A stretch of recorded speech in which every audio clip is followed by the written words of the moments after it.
ಎಲ್ರಿಗೂ ನಮಸ್ಕಾರ. ನಮ್ಮ ಅಡುಗೆ ಚಾನಲ್ಗೆ ಸ್ವಾಗತ. ದಿನ ಒಂದೇ ರೀತಿಯಾಗಿರೋ ಅಕ್ಕಿ ದೋಸೆ ತಿಂದು ಬೋರ್ ಆಗಿದ್ದಾಗ ಇದನ್ನು ಟ್ರೈ ಮಾಡ್ಬೋದು. ಮೊದಲನೇ ಸ್ಟೆಪ್ಪಲ್ಲಿ ಮಿಕ್ಸಿ ಜಾರ್ನ ತೊಗೊಂಡಿದ್ದೀನಿ. 1 ಈರುಳ್ಳಿ, 7ರಿಂದ 8 ಎಸಳಷ್ಟು ಬೆಳ್ಳುಳ್ಳಿ, ಶುಂಠಿ ಸಣ್ಣ ತುಂಡು,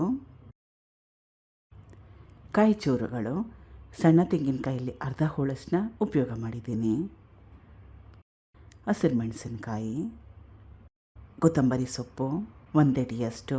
ಇದರ ಜೊತೆಗೆ ಇಷ್ಟ ಇದ್ದರೆ ಸ್ವಲ್ಪ ಪುದೀನ ಸೊಪ್ಪು, ಚಕ್ಕೆ, ಲವಂಗ ಅದನ್ನೆಲ್ಲ ಹಾಕ್ಕೋಬೋದು, ಫ್ಲೇವರ್ ಚೆನ್ನಾಗಿ ಬರುತ್ತೆ.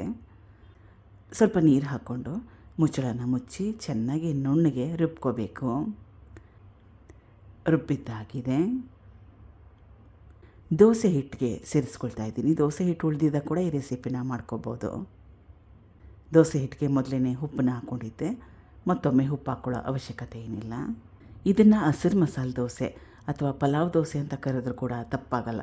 ಯಾಕಂದರೆ ಪಲಾವ್ ಮಸಾಲ ರುಬ್ಲಿಕ್ಕೆ ಏನೇನು ಪದಾರ್ಥಗಳನ್ನ ಉಪಯೋಗ ಮಾಡ್ತೀವಲ್ಲ ಅದನ್ನೆಲ್ಲ ಉಪಯೋಗ ಮಾಡಿದ್ದೀನಿ.